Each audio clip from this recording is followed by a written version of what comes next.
Welcome to Luca is a Billionaire, where the only thing I invest in is your answers. You need to get straight into connection mode.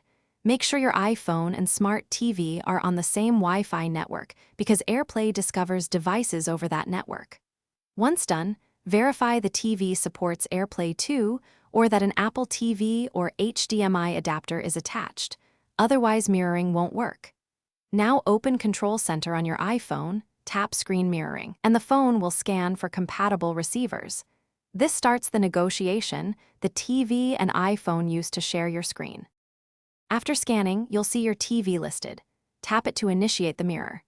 If the TV shows an authorization code, type that exact 4 to 6-digit number into your iPhone. This prevents accidental connections from other devices. Once connected, you can control volume and app playback from your phone.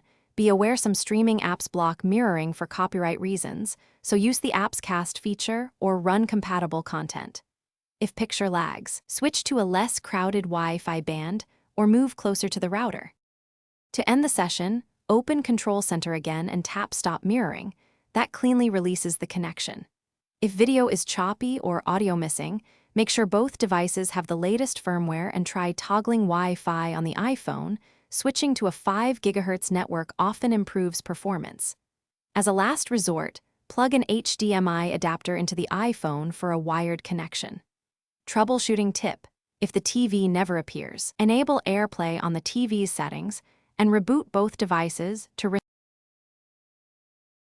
Thanks for watching and please subscribe. It's the best investment you'll ever make.